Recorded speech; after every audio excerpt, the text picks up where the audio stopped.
इन 5 सालों के दौरान हमने देखा कि वहाँ के कांग्रेस के, एनसीपी के, दूसरे विपक्ष की पार्टियों के जितने भी एमएलएस थे वो ये मांग कर रहे थे कि मुसलमानों को 5% रिजर्वेशन मिलना चाहिए, 5% रिजर्वेशन देना चाहिए। कोर्ट का हवाला दिया जा रहा था कि हाई कोर्ट ने है तो ये इजाज़त दी है कि मुसलमानों को 5% रिजर्वेशन एजुकेशन के अंदर मिलना चाहिए करके। वो इस तरह से जोश के साथ बोलते थे, उस बीजेपी से मांगते थे जिसका है तो कोई लेना देना ही नहीं है मुसलमानों से। आज जब यही हुकूमत के अंदर आ गए हैं तो आपने देखा है कि पिछले 2-2.5 सालों के अंदर कितनी मर्तबा कौन से मंत्री ने मुसलमानों के रिजर्वेशन के ताल्लुक से कोई जिक्र किया हो। झूठे मुंह ही सही, लेकिन कोई बात करने के लिए तैयार नहीं है। हम मुंबई जा रहे हैं उनको ये याद दिलाने के लिए कि तुमने जब विपक्ष में बैठे थे तो तुम्हारा क्या मांग थी, आज सत्ता में आने के बाद गिरगिट की तरह कैसा रंग बदल दिए हैं। ये उनको याद दिलाने के लिए हम जा रहे हैं। तिरंगा इसलिए लहरा रहे हैं कि हम इस मुल्क में रहते हैं, इस मुल्क के अंदर हमारा भी इख्तियार है, अधिकार है, और वो अधिकार हमको मिलना चाहिए। ये एक मुद्दा है। दूसरा मुद्दा ये है कि महाराष्ट्र में 93,000 एकड़ ज़मीनें वक्फ की है। 93,000 एकड़। ये ज़मीनें क्या सचमुच ही वक्फ बोर्ड के पास है? तो जवाब मिलेगा नहीं, महज कागज़ों के ऊपर है। ये ज़मीनें हैं तो पूरी तरह से हड़प ली गई है, बेच दी गई है। और गवर्नमेंट चाहे किसी की भी हो, मैं तो हम दावे के साथ कहते हैं कि सबसे ज़्यादा वक्फ की ज़मीनों की धांधलियाँ जो की गई है वो कांग्रेस और एनसीपी के दौरे हुकूमत में की गई थी। करोड़ों रुपए की ज़मीनें बंदरबाट किया गया था उसका, और वो ख़त्म कर दी गई। इन 93,000 एकड़ ज़मीन की देखभाल करने के लिए पूरे महाराष्ट्र में कितने लोगों का स्टाफ है? तो महज 23 लोगों का स्टाफ है। 23 यानी कि इसका मतलब साफ है कि जो हमारी ज़मीनें हैं उसको कैसे ख़त्म किया जाए। पूरी तरह से ये जो मुसलमानों का इख्तियार है, उसके ऊपर हक है, अधिकार है, वो पूरी तरह से ख़त्म करने की सभी सरकारों ने कोशिश की है। ये एक उनको याद दिलाने के लिए हमने पिछले वक्त हम गए थे मुंबई में जाके, जो सत्ता में बैठे हैं हम उन्हीं से मांगेंगे। तो आज सत्ता में बैठे हुए हमने पवार साहब के साथ मीटिंग करी और हमने ये कहा कि आप महाराष्ट्र वक्फ बोर्ड को 500 करोड़ रुपए का पैकेज दीजिए, ताकि जितनी हमारी जो खुली ज़मीनें हैं उसके ऊपर हम कमर्शियल स्पेसेस बना सकते हैं, स्कूल्स बना सकते हैं, तालीमी इदारे हम खड़े कर सकते हैं। तो इन मुद्दों को लेकर हम पूरे महाराष्ट्र से गाड़ियों का काफिला 27 नवंबर के दिन वहाँ पर जाएगा, और सिर्फ वहाँ पर मुंबई में पहुँचेंगे ऐसा नहीं है। मुंबई में जाने के बाद ये गाड़ियों का जो काफिला वहाँ पर पहुँचेगा तो एक सभा के रूप में उसको कन्वर्ट किया जाएगा। एक पब्लिक मीटिंग वहाँ पर होगी, और उस पब्लिक मीटिंग के अंदर असदुद्दीन अवैसी साहब और अकबरुद्दीन अवैसी साहब, ये दोनों को ही वहाँ पर हम दावत दे रहे हैं। असद साहब ने अपना कंफर्मेशन दे दिया है। इंशाअल्लाह हम अकबर साहब का भी कंफर्मेशन लेंगे। सभी की ख्वाहिश है कि अकबर साहब ने भी आना चाहिए करके। तो ये हमारी मांगों को लेकर हम 27 तारीख के दिन पहुंचने वाले हैं। हमको ऐसा लगता है कि हमको एक खिलौने की तरह इस्तेमाल किया जाता है, और जब सत्ता में आते हैं तो कुछ अलग रंग दिखाते हैं, विपक्ष में रहते हैं तो कुछ अलग रंग दिखाते हैं। तो उनको अपनी हकीकत दिखाने के लिए ये हम करेंगे। अगर हम वहाँ पर बहुत अच्छे तरीके से प्लानिंग के साथ है तो ये 27 तारीख का हमारी जो चलो मुंबई का नारा दिए है, हर ज़िले से, हर तालुके से, हर गांव से आप देखेंगे कि गाड़ियाँ निकलेगी, तिरंगा लहराते हुए मुंबई की तरफ कूच करेगी।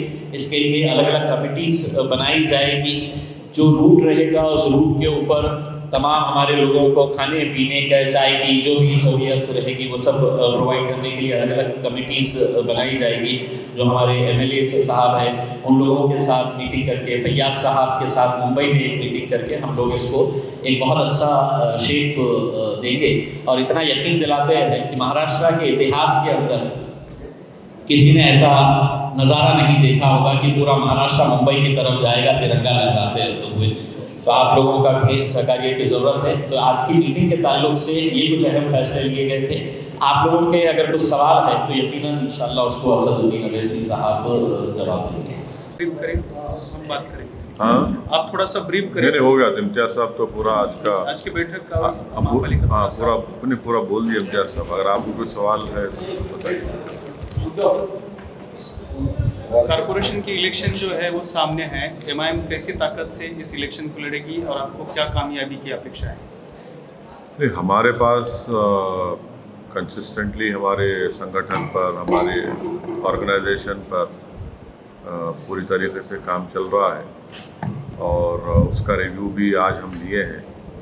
और पूरा हमारे जो संगठन के, ऑर्गेनाइजेशन के, तंजीम के जो ज़िम्मेदार लोग हैं, प्रेसिडेंट हैं, जनरल सेक्रेटरी है, उनसे हम डिटेल में बात किए और कैसा इलेक्शन में हम तैयारी आगे बढ़ेंगे, कैंडिडेट्स का सिलेक्शन उसमें है और वो लोगों का काम कैसा हो रहा है, तो सब पे माइन्यूट तरीके से बातचीत हुई है। और हमको उम्मीद है कि इंशाअल्लाह ताला जब कभी भी महाराष्ट्र में ये इलेक्शन होंगे, एमआईएम पार्टी का बहुत अच्छा परफॉर्मेंस है। ये मुस्लिम आरक्षण के लिए जो आप ये रैली निकालने जा रहे हैं, तो मुस्लिम आरक्षण की आपकी कैसी डिमांड है?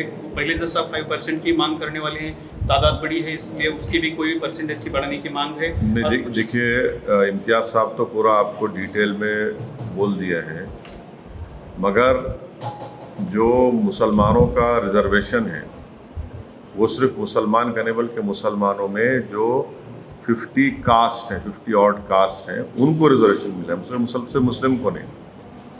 और उनका सोशल एजुकेशनल बैकवर्डनेस प्रूव हो चुका है महमूद रहमान कमेटी की रिपोर्ट से। और दूसरा जो एनएसएसओ का डेटा है, जिसको हाई कोर्ट ने माना है। हाई कोर्ट ने कहा कि हाँ, ये महाराष्ट्र के मुस्लिम्स में जो इतनी कास्ट है वो सोशली एजुकेशनली बैकवर्ड है और उनको एजुकेशन में रिजर्वेशन मिल सकता है। वो एम्प्लॉयमेंट के ख़िलाफ़ नहीं थे, मगर क्योंकि एम्प्लॉयमेंट की सीलिंग 50% ऑलरेडी क्रॉस हो चुकी थी, इसलिए कोर्ट ने कहा कि एजुकेशन में दे सकते। दूसरी बात यह है कि जब पार्लियामेंट में शिवसेना, एनसीपी और आपके कांग्रेस के एमपीज़ ने महाराष्ट्र के जो ओबीसी का जो बिल आया था पार्लियामेंट में, उसमें उन्होंने सिर्फ मराठा रिजर्वेशन की बात की।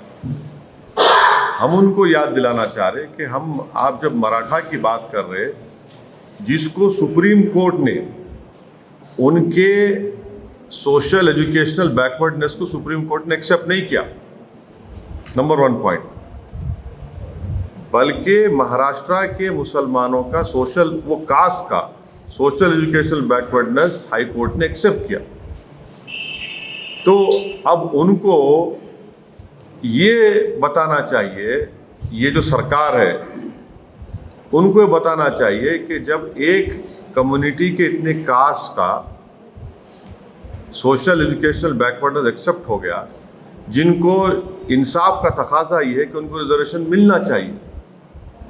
और ये बात सारी दुनिया को मालूम कि महाराष्ट्र में मुसलमानों का जो कास्ट है, उनका लिटरेसी रेट, उनका ड्रॉप आउट रेट, उनका ग्रेजुएशन में रेट, ये सबसे कम है। दलित के बाद उनका नंबर आता है, तो उनको तो मिलना चाहिए। आप सिर्फ मुसलमानों से वोट लेंगे मगर उनको अपलिफ्ट नहीं करेंगे, उनसे इंसाफ नहीं करेंगे। एजुकेशन में अगर कोई कम्युनिटी उठ जाएंगी तो वो खुद एक बहुत बड़ा एम्पावरमेंट होगा।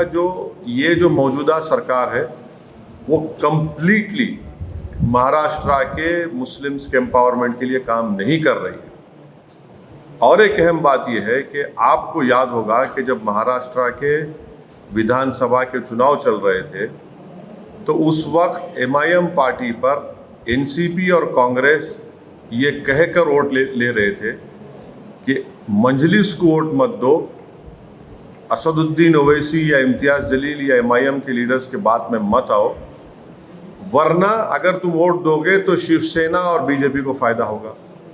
चुनाव होने के बाद अचानक ये तीनों मिलकर एक दूसरे से शादी कर लेते, निकाह कर लेते, ये कौन सा सेकुलरिज्म है? ये कौन सा सेकुलरिज्म है? आप तो महाराष्ट्र की जनता को धोखा दिए, स्पेशली महाराष्ट्र के मुसलमानों को धोखा दिया आप मुझे मेरा डर दिलाकर, एमआईएम का खौफ दिलाकर आपने वोट तो बटोर लिया, मगर जाकर झोली में डाल दिया शिवसेना के। तो ये इनकी हिपोक्रेसी है। मगर आज हम जो डिसाइड करें इसका डिसाइड करें, और 27 तारीख की मीटिंग होगी नवंबर में इंशाल्लाह। मगर एमआईएम पार्टी ये सरकार से इमीडिएटली डिमांड करती है कि महाराष्ट्र के मुस्लिम्स को रिजर्वेशन जो हाई कोर्ट ने क्लियर कर दिया उसको दिया जाए, इमीडिएटली दिया जाए उसको आपको रोकने की जरूरत नहीं है। अगर आप सच्चे हैं, अगर आप सिंसियर हैं अपनी बात में, तो इसको इम्प्लीमेंट करिए। और ये होना चाहिए, ये जस्टिस का एक सवाल है और हम देखेंगे। सर, जैसा कि महाराष्ट्र में आपने मुसलमानों के अपने आवाज़ उठाई, उसका खैर मकदम है, लेकिन तेलंगाना में ही 12.5% रिजर्वेशन का ऐलान। तेलंगाना में अभी जो हमारे को रिजर्वेशन तेलंगाना मिल रहा है वो सुप्रीम कोर्ट का स्टे पे मिल रहा है, और हमारी असेंबली में हमने रेजोल्यूशन भी पास किया है, गवर्नमेंट ऑफ इंडिया को भिजाया है कि 50% कोटे को ब्रीच करो आप। ये बात मैंने पार्लियामेंट में भी कही थी कि 50% जो कोटा जो सुप्रीम कोर्ट बोल रहा है उसको सेंट्रल गवर्नमेंट एक लॉ बनाए, उसको ब्रीच करे। और हमारा डिमांड ये है कि पूरे देश में, पूरे मुल्क में जो आबादी का 50% हिस्सा है उनको आप 27% दे रहे, और जो 10% है उनको आप 20% दे रहे। तो ये नरेंद्र मोदी की गवर्नमेंट के लिए भी पार्लियामेंट में डिमांड किया कि आप 50% का जो है उसको ब्रीच करिए, लॉ लेकर आइए आप, क्योंकि आपके पास आज मुल्क में, देश में एम्पिरिकल डेटा है जो इस बात को बता देगा कि अदर बैकवर्ड कास्ट भी इसको डिजर्व करते हैं। मगर मुस्लिम आरक्षण का मसला है कि ऑलरेडी हाई कोर्ट क्लियर कर चुका है उसको। जिस दिन 50% का law government of India Modi लेके आएंगे, फैंटास्टिक, तेलंगाना में बढ़ेगा कोटा, क्यों नहीं बढ़ेगा। मगर आज आपको जो है मिल रहा है ना 4%, तो आपको जो मिल रहा पहले ले लेना, जो पहले मिल रहा उसको ले लो आप, उससे फायदा भी हो रहा उससे। आप कुछ बोल रहे थे सर? उत्तर प्रदेश और दिल्ली के इलेक्शन है, उत्तर प्रदेश में गए और वहाँ पर आप राजधर सिंह की पार्टी से आप अलायंस करने वाले थे, लेकिन वो छोड़कर चले गए। अब जो आपके सामने यहाँ पर भी, जैसे कांग्रेस ने, एनसीपी ने यहाँ पर प्रोपेगेंडा करी कि अगर आप वोट देते हैं तो बीजेपी आ जाएंगी, वहाँ पर भी नहीं। आप ये देखिए ना कि आज मेरे को बहुत मज़ा आ रहा, मैं बैठ के बोलते ना, इंग्लिश में क्या बोलते, वो क्या है, कांग्रेस लालू प्रसाद यादव को क्रिटिसाइज कर रही, उन्होंने बीजेपी से मिले हुए हैं। लालू प्रसाद यादव कांग्रेस को क्रिटिसाइज कर रहे कि इनकी वजह से हम सरकार नहीं बना सके। ममता बनर्जी आपके गोवा को जा रहे, तो कांग्रेस ये बोल रही कि इन्होंने डीलिंग कर लिए। ममता बनर्जी ये बोल रहे कि कांग्रेस में दम ही नहीं है। वो दिल्ली की पार्टी गोवा जा रही, पंजाब जा रही, तो कांग्रेस उनको बोल रही। अब हम ये पूछना चाह रहे कि भाई साहब, ये तुम में से कितनों ने डीलिंग कर ली? वो मुंबई के जबान में क्या बोलते उसको, मांडोली हो गई, वो कितनों ने कर ली मांडोली, बताओ मार। हम बिहार में लड़े, आप क्यों गए? बंगाल में हम नहीं जीते, आप क्यों गए? अब उत्तर प्रदेश में जा रहे तो अरे भाई तुम आपस में ही तुम एक दूसरे को गाली दे रहे। तो ये इनको एक्सपोज करता कि बस आप हमारे टेरिटरी में नहीं आ। जैसे ये एक फ्यूडल लैंडलॉर्ड्स हैं, लोग फ्यूडल लैंडलॉर्ड्स हैं, ए तुम कैसा है भाई, गया फ्यूडलिज्म का जमाना चला गया, कोई नहीं रुकने वाला है। सर इसी से जुड़ा हुआ सवाल, एमआईएम के हिस्से में ही क्यों आता है वोट कटवा पार्टी? नहीं, इसलिए आता है, इसलिए लोग ये झूठा इल्ज़ाम लगाते क्योंकि कोई भी पार्टी, चाहे बीजेपी हो, शिवसेना हो, कांग्रेस हो, एनसीपी हो या आपके समाजवादी पार्टी हो, वो नहीं चाहते कि भारत के मुसलमानों का एक पॉलिटिकल लीडरशिप का प्लेटफॉर्म बने या पॉलिटिकल लीडरशिप क्रिएट हो। वो सब समाज की लीडरशिप चाहते, मगर अगर किसी एक समाज का पॉलिटिकल एम्पावरमेंट नहीं चाहते तो मुसलमान का है। ये हकीकत है।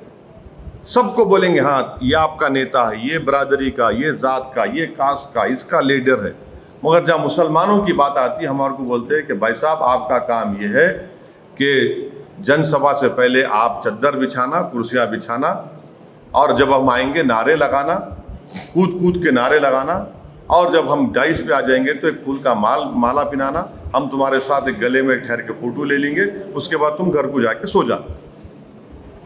हम ये बोल रहे हैं कि अब कुछ नहीं होगा, हम कुर्सी पे बैठेंगे, अपने मुकद्दर के फैसले हम करेंगे।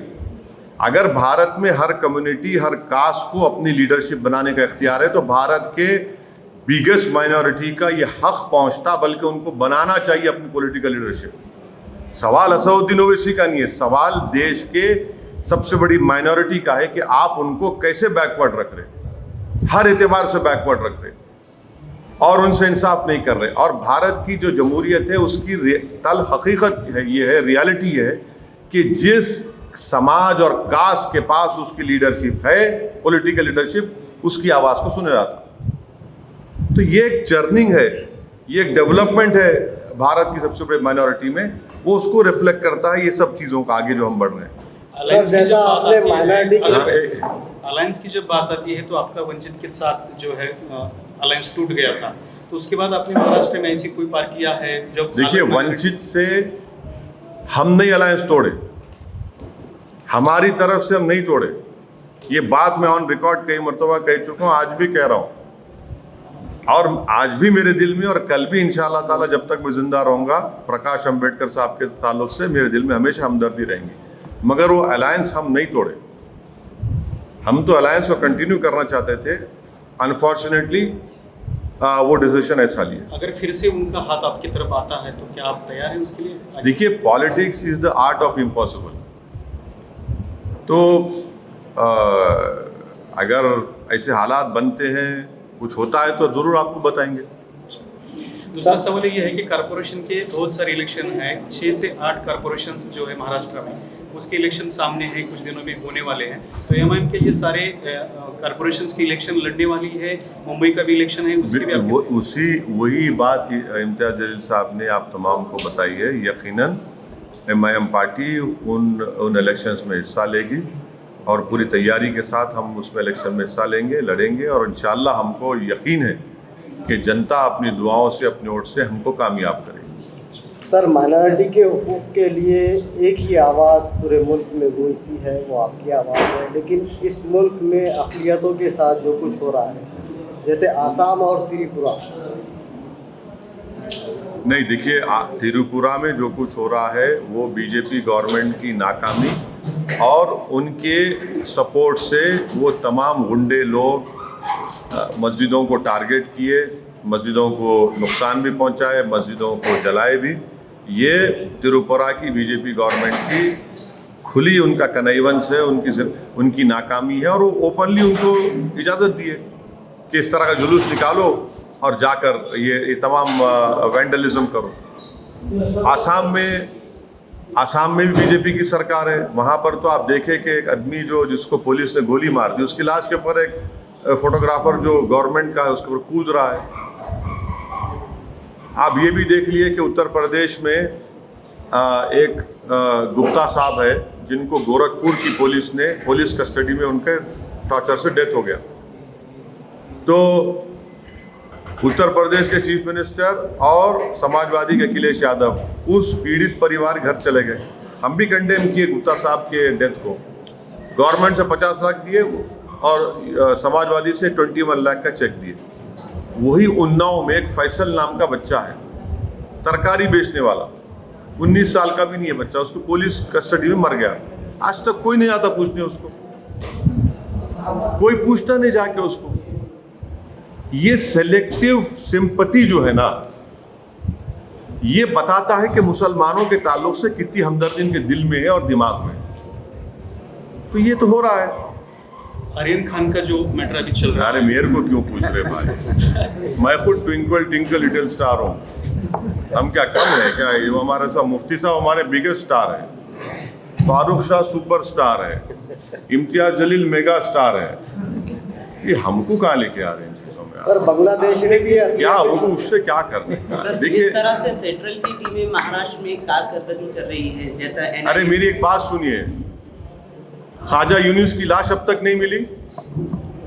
कौन रोएगा ख्वाजा यूनुस के लिए?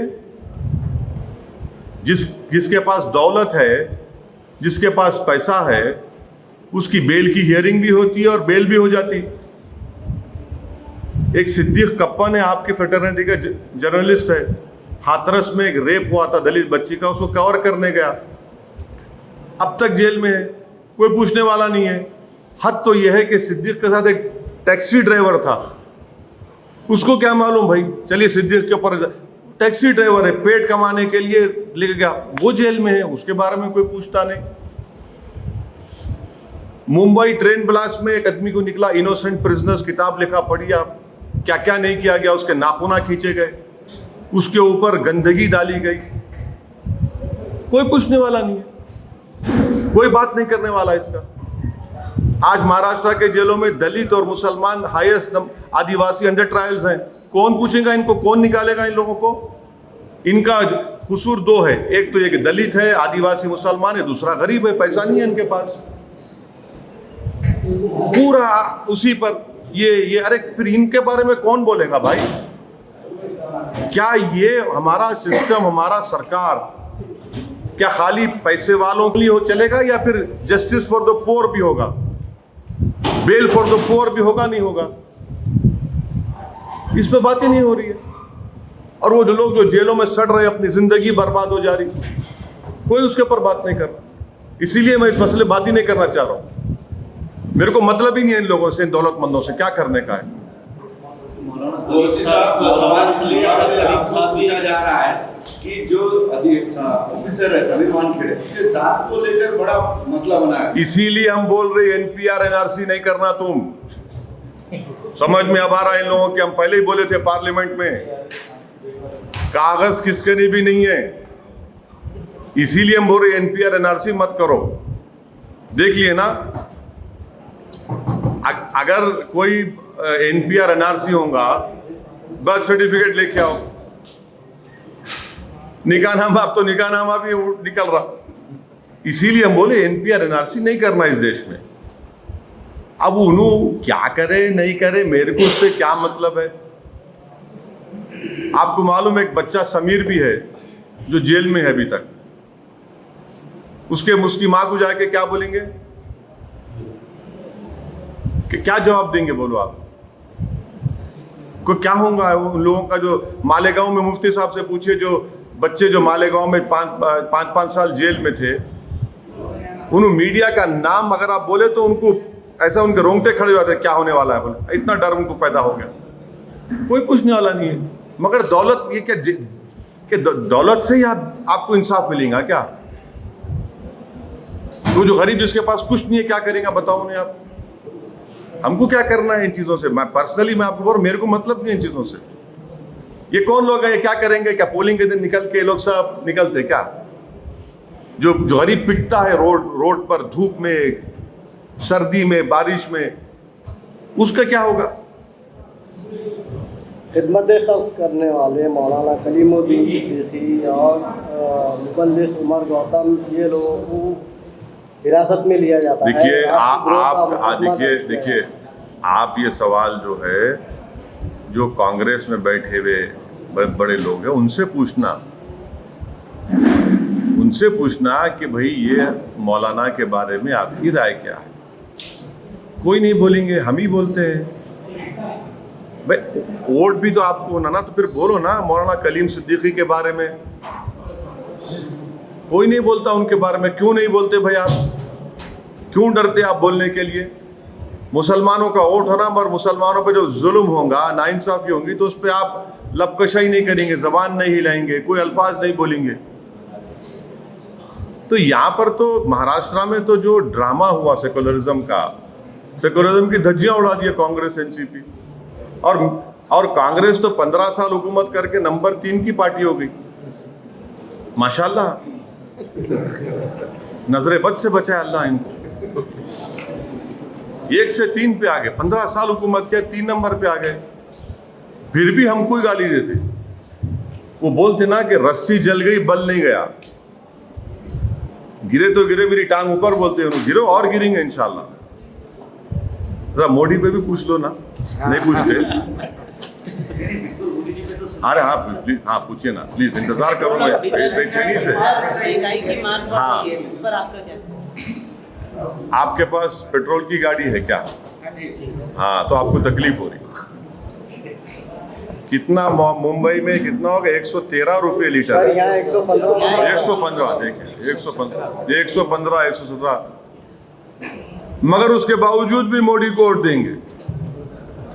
8 क्वार्टर से इकोनॉमी डाउन है, मगर क्या हो रहा है बताइए आप? हर पेट्रोल प्राइस इंक्रीज होने से हर कमोडिटी पे इंक्रीज हो चुका है। मैं तो देश के महिलाओं से रिक्वेस्ट करूंगा कि मेरी बहनों, मेरे माताओं, अब आपको बताना पड़ेगा मोदी जी को कि कितना घर में सेविंग्स खत्म हो चुकी हैं। और ये बिल्कुल, ये तो अरे खुली छूट दे दिए, जो चाहे कि माने पेट्रोल बढ़ते रहेगा। उससे हर कमोडिटी पर, एसेंशियल कमोडिटीज पर, उसका प्राइस पर इम्पैक्ट पड़ रहा है, जिससे लोगों की आम इनकम जो कम हो चुकी है, बहुत बड़ा इफेक्ट पड़ रहा है। लोग बहुत मुश्किल में, लोग फिर भी लोग क्यों नहीं बोल रहे? हम तो बोल रहे हैं ना, कम से के खिलाफ क्यों नहीं बोल रहे? वो हम तो वही तो आप यही बोलना चाह रहे हैं, वही तो हम बताना चाह रहे हैं आपको कि नरेंद्र मोदी अगर जीत रहे हैं, बीजेपी अगर पूरे देश में जीत रही है, तो मेरी वजह से नहीं, कांग्रेस, एनसीपी, ये सो कॉल्ड सेकुलर पार्टीज की वजह से बीजेपी जीत रही। ये तो उनको सोचना चाहिए। और ये दोनों पार्टियां जाते गोवा को, कोई तूफान नहीं उठता। अगर मैं अनाउंस कर दूं कि नेक्स्ट वीक मैं और मुफ्ती साहब एक मस्जिद में जाके खाली गोवा में नमाज पढ़ के आएंगे, खाली नमाज पढ़ के आएंगे, देखो आप शाम से शुरू हो जाता, अरे वोट काटने जा रहे, डील हो गई, फुला हो गया, ये हो गया। मगर ये लोग जा रहे तो दूध के धुले हुए ना। ये देखिए, ये हमारी डेमोक्रेसी का ये इनका रियल फेस है लोग, कि कभी मुसलमान अगर बोलेंगे हम इलेक्शन लड़ रहा हूं, आप क्यों लड़ते, आप कैसा जाते? मगर वो लड़ रहे, एक दूसरे को उंगली भी उठा रहे, एक दूसरे को क्रिटिसाइज भी कर रहे, मगर वो सिवियरिटी नहीं है। मगर जहाँ इमाम का नाम आ जाएगा, अरे देखो वो कर लिए, ये कर लिए। अरे शिवसेना सब, हम एनसीपी से पूछना चाह रहे, कांग्रेस से, शिवसेना सेकुलर है या नहीं है बताओ, तो बोलेंगे नहीं बीजेपी को रोकना है। अरे बीजेपी को रोकना है तो दोनों में फर्क नहीं है। अगर कल 24 में शिवसेना बीजेपी मिलकर लड़ लिया इलेक्शन तो क्या करेंगे?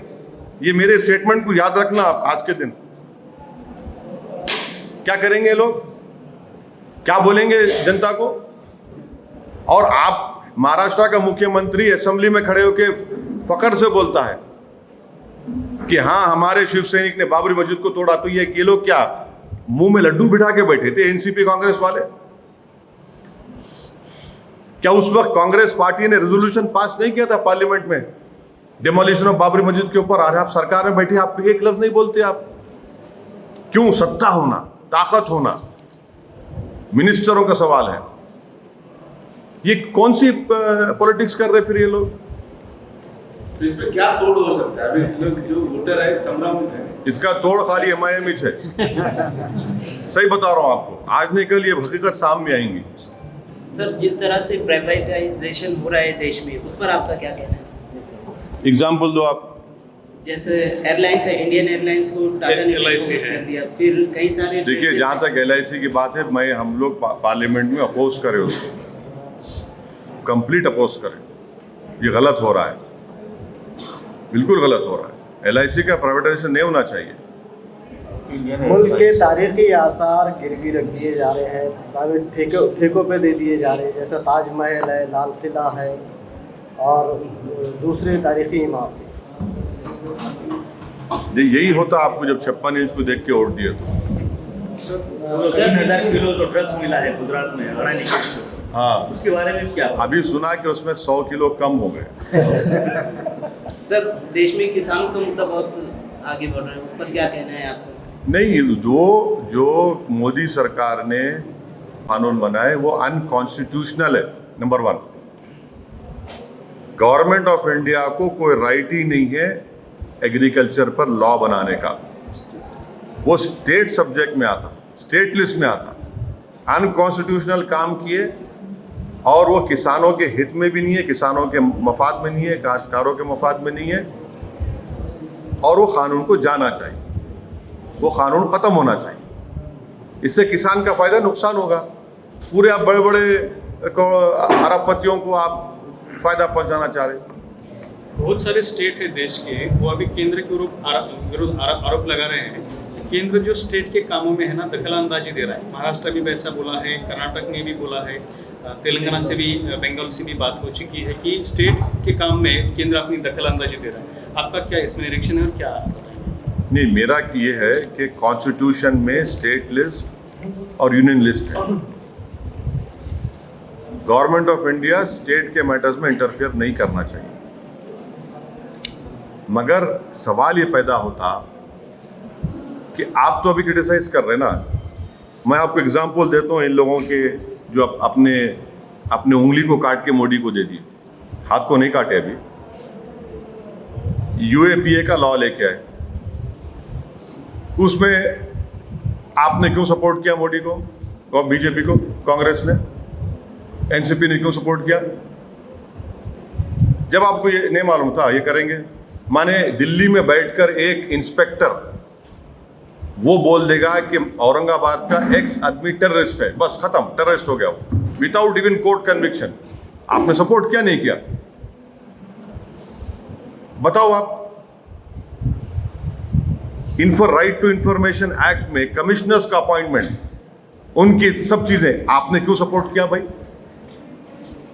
आप ही तो कर रहे हैं ना। आर्टिकल 370 का रिवोकेशन सब बाजा बजाए, बट हम बोल रहे हैं अनकॉन्स्टिट्यूशनल है। देखो वो पढ़ाई कर रहे हैं वो लोग। ऐसे कई एग्जांपल्स दे सकता हूं मैं आपको।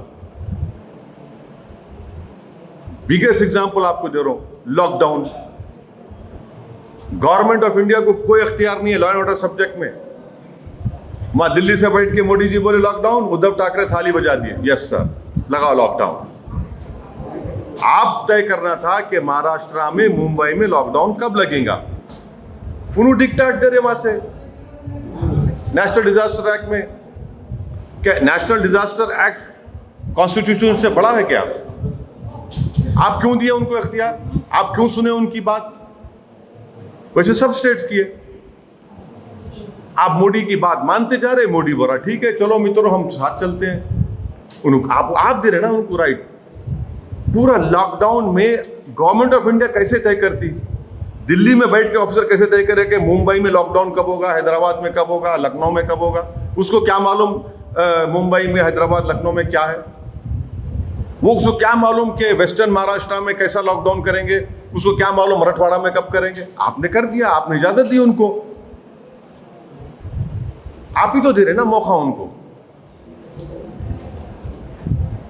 तो पॉलिटिकल सवाल मेरा ये है कि अभी आप भी बोले कि हिंदुत्ववादी के साथ कांग्रेस, राष्ट्रवादी कांग्रेस स्टेट में बैठे हैं, तो ये सब उथल पुथल हो रहा है। तो एमआईएम क्या सोच रहा है? लास्ट टाइम वंचित बहुजन के साथ में थोड़ा सा आपका ये हो गया, लेकिन नेक्स्ट इलेक्शन आप क्या करने वाले? अरे कुछ भी बहुत पॉसिबिलिटीज ओपन है हमारे को। किसी के साथ जाएंगे? अरे बहुत पॉसिबिलिटीज ओपन है भाई। जब 24 के पार्लियामेंट के चुनाव आएंगे, क्या गारंटी है कि शिवसेना बीजेपी के साथ नहीं चले?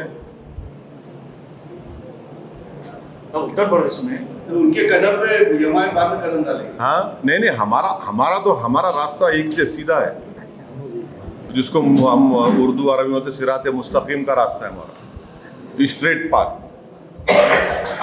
वो ये लोगों का कैसा है, ये कभी नाली में गिर जाते, कभी खड्डे में गिरते, कभी ये पानी में, कभी बुरे पानी में, निकल के फिर साफ पानी में आ जाते। इनका प्रॉब्लम यही है। हम तो हमारे लिए पूरे एवेन्यूज ओपन है, और जब विधानसभा के चुनाव आएंगे हम बताएंगे आपको। जो प्रकाश आंबेडकर ने जो वंचित बहुजन आघाड़ी एक साथ की थी, उसका अच्छा परिणाम दिखा, लेकिन उसके सीट देखिए, ऐसा कुछ हो सकता है एमआईएम का? बिल्कुल हो सकता, नहीं हो सकता बोल के मैं डिनाई भी नहीं कर रहा हूँ, मगर वो अलायंस एमआईएम की वजह से नहीं ख़त्म हुआ। हम तो आज भी और कल भी प्रकाश अंबेडकर साहब की इज्जत करते थे, करते रहेंगे, मगर वो अलायंस हमारी वजह से ख़त्म नहीं हुआ। तो पूरे स्टेट के कार्यकर्ता है, तो उनकी भी बात सुनी गई आज, तो क्या बोल रहे हैं आपके कार्यकर्ता? नहीं, हमारे स्टेट के पूरे members, party president, district president, सब लोग अपनी पार्टी की कामयाबी के लिए पूरा कोशिश कर रहे हैं, और हमको बताए कि एमआईएम का परफॉर्मेंस अच्छा रहेगा। कैंडिडेट सिलेक्शन के बारे में हम उनसे बात करें, और बहुत सी चीज़ों के बारे में बात करें, कैसा कैंपेन हम करेंगे, क्या करेंगे, तो अच्छा है। वो उनके हौसले बड़े बुलंद हैं। तो पूरी सीट महाराष्ट्र में लड़े जाएंगे या? हाँ लड़ेंगे, क्यों नहीं लड़ेंगे, बिल्कुल लड़ेंगे। प्रकाश आंबेडकरांनी तुमच्यावर आपके ऊपर एक आरोप लगाया था कि वंचित के लोग एमआईएम को वोट तो करते हैं, लेकिन एमआईएम के कार्यकर्ता है या मुस्लिम समाज है वो वंचित को वोट नहीं करता, इसलिए वंचित की सीटें चुनकर नहीं आती, तो इसलिए वंचित का एमआईएम के साथ होना ये उनके लिए फायदेमंद नहीं है। नहीं, ऐसी कोई बात नहीं है।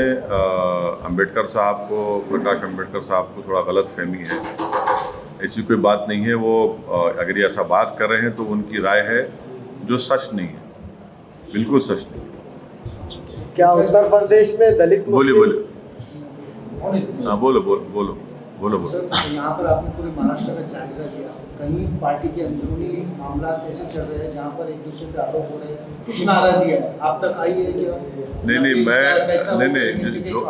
बोला जाएगा औरंगाबाद में ऐसी कुछ दो पार्टियां, बड़े नेता है औरंगाबाद के, जिनके अंदर जमती है, सब अंडर वन पार्टी लीडरशिप काम कर रहे हैं और काम करेंगे, और जिसको जो बात करना था हम बात कर लिए कि हमारे घर की बात है। सुने हाँ, नहीं सही है, बात बाहर आ गई, मगर अब बात बाहर नहीं आएंगे, अंदर ही रहेंगी।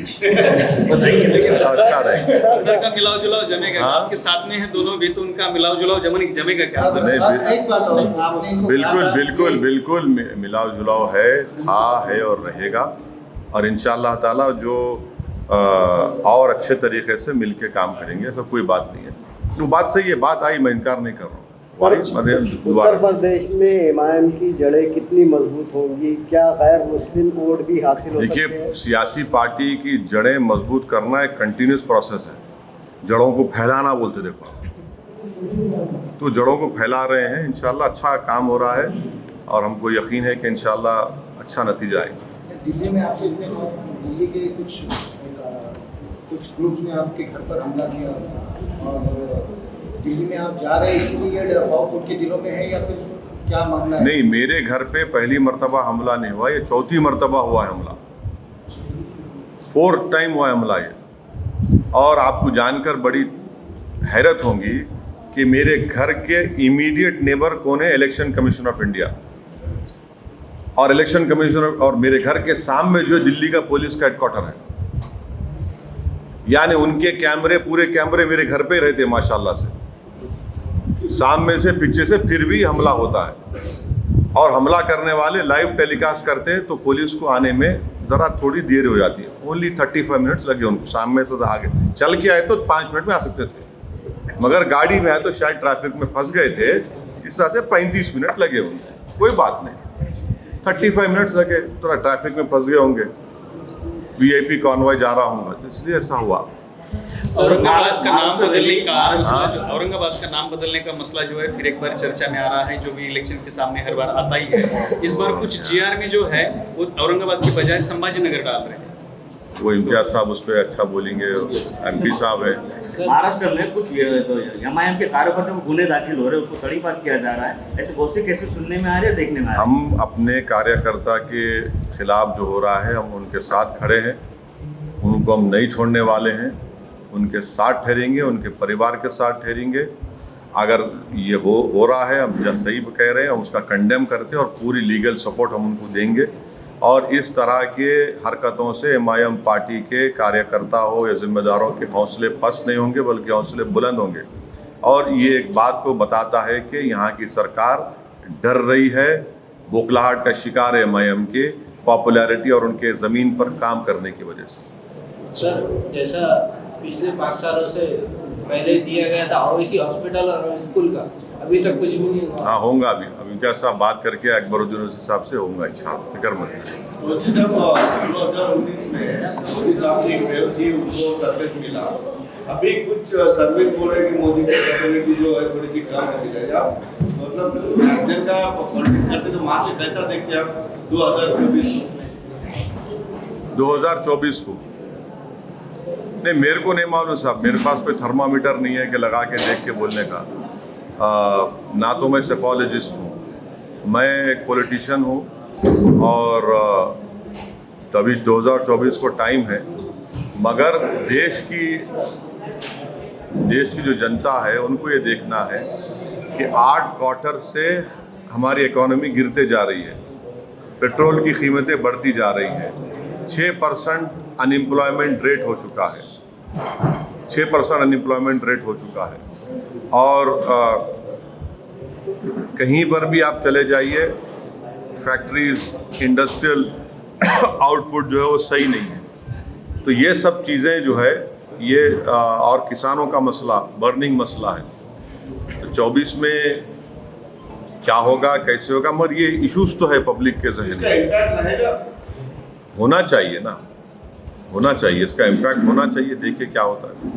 इम्तियाज जलील साहब खासदार होने के बाद आप औरंगाबाद में आए हैं, आपको लग रहा है कुछ बदलाव हुआ है? नहीं, आप ऐसा मत बोलिए।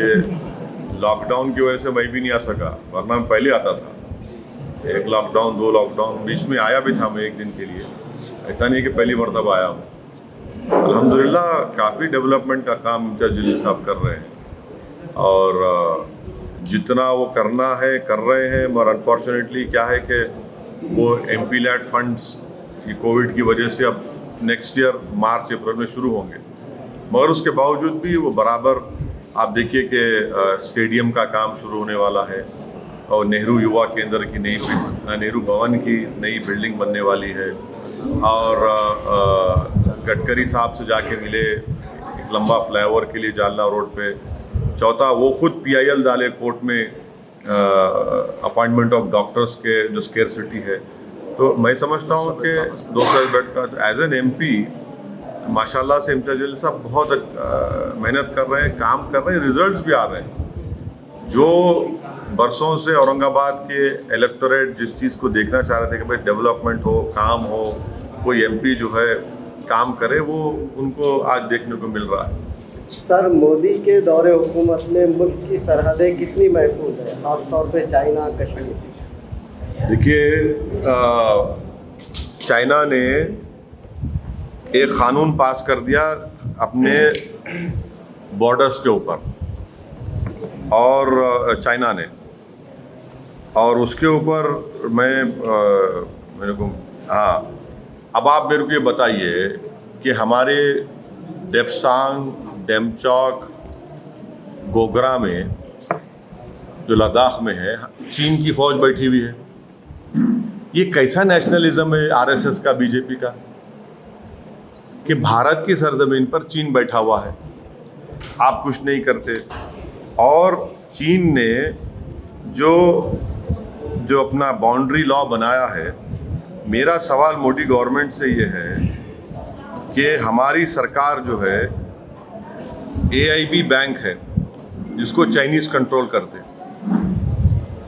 उनसे कर्जा लेके वैक्सीन खरीद रहे आप। वो बैंक को चाइनीज़ कंट्रोल लेते, उनसे आप लेके वो कर रहे। अच्छा, चाइना से ट्रेड हमारा ऑल टाइम हाई है, 100 बिलियन हो गया माशाल्लाह से। ये देखो, आप इनको कुछ बोलेंगे तो नहीं, हम ऐप बैन कर दिए बोलते। चाइना और भूटान हमारा करीबी दोस्त, वो चाइना से बाउंड्री टॉक्स का फ्रेमवर्क बना लिया और हमारे नेबर्स का रिलेशन चाइना से अच्छा हो गया। चाइना आज भी लद्दाख में बैठा हुआ है, 18 महीने हो गए चाइना लद्दाख में बैठकर, कोई अकाउंटेबिलिटी नहीं है। मैं तो मोदी सरकार से हमेशा डिमांड कर रहा हूँ कि आप जो है ग्रुप ऑफ एमपीज को लद्दाख लेके जाइए, हमारे को दिखाइए ना क्या है लद्दाख में, चीन बैठा है नहीं बैठा है। 18 महीने से मोदी जी खुद बोले थे, आपको याद होगा ना, घुसा है ना कोई घुसा हुआ है। तो फिर आज आप क्या बात करें डिसएंगेजमेंट की चाइना से? ये कैसा है, ये लोग कैसा, आरएसएस कैसा खामोश बैठी हुई है भाई? वहां पर चीन घुस के बैठा है भारत क्या, और हम पोंगसोंगसू लेक में ऐसा उनसे फ्रेमवर्क करें कि भाई एक एरिया बना दिए, ठीक है आप नहीं जाना, हम, अरे मैं अपने घर में नहीं जा सकता हूं, मैं अपने घर की जमीन में। तो ये है। Okay sir. 370 हटने के बाद अभी बीजेपी को हर 15 दिन 20 दिन को एक मिनिस्टर जाता, अभी रिसेंटली होम मिनिस्टर जाके आए। 370 के बाद आप कश्मीर को कैसा देखते हैं? क्या बदला कश्मीर में? कुछ नहीं बदला। 15 से हमारे भारत के सिपाहियों को टेररिस्ट उनकी जान ले लिए, सिविलियन किलिंग्स हो गए 20 से 25 वहां पे। पाकिस्तान से ड्रोन्स में हथियार आ रहे हैं, क्या कर रहे भाई आप? क्या कर रहे हैं वहां पे आप? कुछ नहीं कर रहे। और आप किसकी बातों में आकर आपने पाकिस्तान से सीज फायर दोबारा साइन किया भाई? किस बुनियाद पे साइन किया आपने सीज फायर को? कौन सा सीज फायर है जो हमारे सिपाही मर रहे वहां पर? एलएसी पे चीन, एलओसी पे पाकिस्तानी हरकत कर रहा है, और आप क्रिकेट मैच खेल रहे हैं। क्रिकेट मैच हम बोले मत खेलो, हार गए तो खाली शम्मी को टारगेट बना रहे आप। क्या है, क्या फॉरेन पॉलिसी है मोदी सरकार की, बताइए आप। यूपी हुकूमत फिलहाल अभी देशद्रोही के केसेस रोज बना रही है, बल्कि दिन ब दिन 10-20 देखिए सुनिए, सुप्रीम कोर्ट का जजमेंट है कि सेडेशन का अगर किसी पे केस लगता तो वायलेंस होना जरूरी है। जब वायलेंस नहीं हो तो सेडेशन कैसा होता बताइए? कैसा सेडेशन केस बुक करते आप? बल्कि सुप्रीम कोर्ट ने एक जजमेंट, अभी एक बेल ऑर्डर आया था 2 दिन पहले, आप देखो, जिसमें सुप्रीम कोर्ट ने कहा कि section 38 and 39 of UAPA will not apply even if you are favoring some terrorist organization। Supreme court का जजमेंट है वो। आप वो, माने अगर मैं गलत कह रहा हूं तो बस उसका देख के बोलता हूं, मैं लाइव लॉ में पढ़ा, मैं वो खुलता नहीं मालूम यहाँ पे, बट हाँ नहीं कर Bharat section supreme court judgment है, आप देख लीजिए वो। तो ये बात करेगी सेडेशन लगा दो, ये लगा दो। और आपके जो मिनिस्टर का बेटा है, उनको डेंगू हो गया तो मलेरिया हो गया तो जेल में टहल रहा, आपने चमन में टहला था, टहल रहा। वो वीडियो वायरल हुआ तो जेल को भिजा दिया उसको। बाप मंत्री है और बेटे के ऊपर 302 का मुकदमा है, और मोदी जी बोल रहे इंसाफ करेंगे। क्या इंसाफ करेंगे भाई आप? का इंसाफ होगा? थार गाड़ी उसकी, बाप की गाड़ी, और इन योगी बोलते अब्बा जी, अब्बा जान। अब ये अब्बा जान को क्या करेंगे जो मिनिस्टर बन के बैठे हुए? आप बताइए कि कोई गवर्नमेंट ऑफ इंडिया का कोई मिनिस्टर है, उसके बेटे पे मर्डर का चार्ज है, 4 किसानों को मारने का। अरे मॉरली तो आप उसको रिजाइन कराओ, जब कोर्ट डिसाइड करता उसके बाद आप फैसला लो। मर नहीं, दिखाना चाह रहे कि हम तुम्हारे साथ खड़े हुए। उसमें भी कास्टिज्म है, क्योंकि उनका ताल्लुक एक अपर कास्ट कम्युनिटी से, उनका वोट होना इलेक्शन के लिए, तो डिस्टर्ब नहीं करेंगे। तो वो अब्बा जान के बेटे को बचा रहे, ये इनके पॉलिटिक्स है। तीन प्रश्न विचारतो। एक म्हणजे निवडणूक शहरातली, औरंगाबाद शहरात खुलताबाद आहे, याचं नेमकं काय कारण आहे? दुसरं म्हणजे नहीं खुलदाबाद में अच्छी जगह है ना, साफ सुथरी जगह है नहीं ऐसा ऐसा ऐसा अरे मेरे भाई हर चीज को आप ऐसा इतना माइक्रोस्कोप में मत लगा के देखो। हाँ, दक्षिणी जबान वैसा नक्को देखो आप। अब दूसरा, सोलापुर में कुछ आपके नगर सेवक जो है, 6 नगर सेवक जो राष्ट्रवादी के स्टेज पर दिखाई दिए हैं कुछ दिन पहले, तो कुछ कार्रवाई होने वाली है? अब दूसरा और एक सवाल पूछ। नहीं सुनिए, रुक जाइए। चले गए क्या कर सकते, जान दो, जिसको जाना जाओ, जा सकते हो, उन्होंने क्या करने का है, हम जाएंगे सोलापुर को। तीसरा, अभी 5 राज्यों के चुनाव आ रहे हैं, तो एमआईएम पार्टी उनमें से किन राज्यों में अपनी ताकत लगाकर लड़ेगी? यूपी में तो हम लड़ रहे हैं, यूपी में पूरी तैयारी कर रहे हैं और यूपी में अच्छा खासा हमारा काम भी हो रहा है। उत्तर प्रदेश नहीं, थोड़ा टाइम दीजिए, पूरा निकल के आएगा। दिसंबर में कोड ऑफ कंडक्ट आएगा तो बात मालूम है। तो मुंबई, पुणे, नासिक, औरंगाबाद यहाँ के कॉर्पोरेशन के इलेक्शन लड़ेंगे लड़ेंगे। पूरे सीट। हाँ, लड़ेंगे इंशाल्लाह। अभी महाराष्ट्र में महाविकास आघाड़ी की सरकार में कांग्रेस, एनसीपी और कौन बोल रहे भाई? अच्छा आप, ये 3 पार्टीज है, तो अब एमआईएम का और बीजेपी का कुछ नहीं चलेगा, तो शिवसेना और एनसीपी कांग्रेस का उनका कहना है। बिल्ली के ख्वाब में छिछड़े रहते खाली। सुनो आप, अरे छोड़िए ना, बिल्ली के ख्वाब में छिछड़े रहते, मालूम हो जाएगा इंशाल्लाह ताला ये सब। अगर ये तीनों पार्टियां साथ में लड़ेगी, हाँ तो कहाँ सीटें बचेगी? आप तीनों मिलके लड़ रहे, आप तो बोल दिए मिलके लड़ रहे बोल के, क्या होता? एक मर्द सब पे भारी, फिक्र मत करो आप। बोल के हाँ, विधानसभा में बी टीम सुनिए, हमारे को बोले कि ओवैसी को मजलिस कोर्ट मत दो, शिवसेना बीजेपी आ जाएगी। चुनाव हो गए तो तीनों शिवसेना कांग्रेस एनसीपी बैठ के निकाह कर लिए। अब वो मुफ्ती साहब फतवा दे सकते, वो सियासी निकाह कैसा होगा? निकाह कर लिए तीनों मिलके, शादी कर लिए। तो विधानसभा चुनाव में कुछ फोटो तस्वीरें भी बाहर आई थी ना, खासदार साहब के घर में कोई लोग मिले, उनसे बात किए, क्या ऐसे कुछ तस्वीरें भी आई थी सामने भी? क्या मिले? बीच में विधानसभा इलेक्शन में मिले थे, मीटिंग कहते हैं, इसलिए हम पूछ रहे हैं। नहीं मिले? हाँ, अरे नहीं, देखिए अगर मिले तो घर में मिले ना, उम्मीदवार कैसे? अरे सुनिए, मिले होंगे तो उसमें बुरी बात क्या है? मगर हम लड़ रहे बीजेपी से, हम लड़ रहे शिवसेना से लड़ रहे। अच्छा, अभी ये तो वंचित के साथ है। हाँ, वंचित के साथ है। अरे देर से आ रहे, पूछ लिए लोग आप।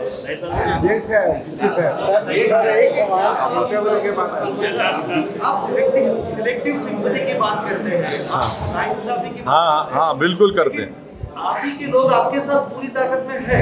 देखिए, आप जहाँ भी जाते हैं, इलेक्शन लड़ते हैं, आप लॉस हो जाते हैं, इलेक्शन हार जाते हैं आप। तो ऐसा क्यों होता है? आपके लोग आपके साथ क्यों नहीं है? कहाँ हारे भाई? नहीं कहाँ हारे? नहीं, एक मिनट, कहाँ हारे? सर, कोलकाता में कहा। कहाँ? कोलकाता में कहा। अरे भाई, पहला इलेक्शन सुनिए, पहला इलेक्शन हारने को जरूरी है, हारना, हारे ना, नेक्स्ट टाइम जीतेंगे। कितने 5 सीट लड़ा मैं, मगर कितना तूफान खड़ा कर दिए। सुनिए मेरे आप सवाल,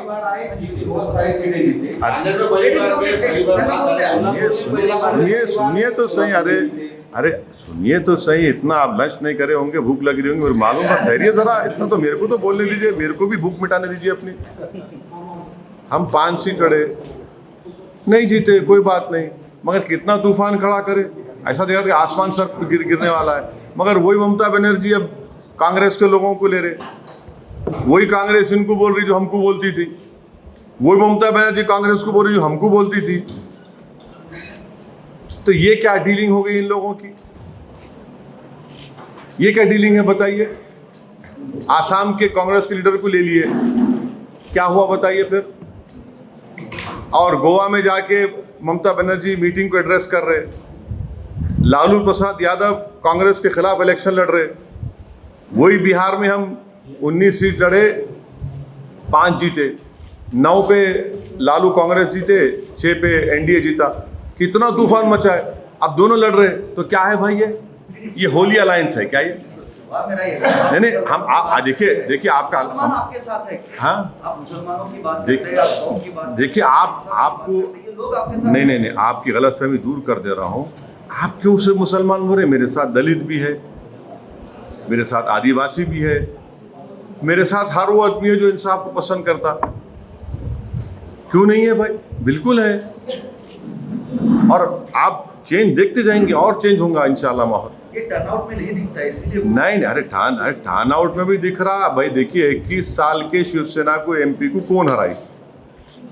कांग्रेस हराई, एनसीपी हराई, औरंगाबाद की जनता हरा दी उनको।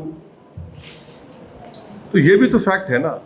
ओबीसी रिजर्वेशन को लेके काफी मैं बोल दिया ओबीसी के बारे में, आपके लिए फिर रिपीट कर रहा हूँ।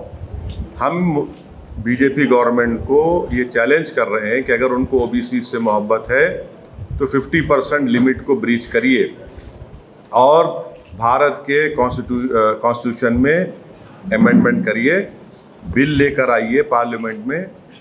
क्योंकि जो समाज का 50% है उसको 27% कैसा मिलेगा रिजर्वेशन? ये तो नाइंसाफी है ना। जो 10% है उनको आप 20% दे रहे, ये क्या बात है भाई? तो 50% लिमिट को ब्रीच करना और ओबीसी में सब कैटेगराइजेशन होना जरूरी है। सब कैटेगराइजेशन होना जरूरी है।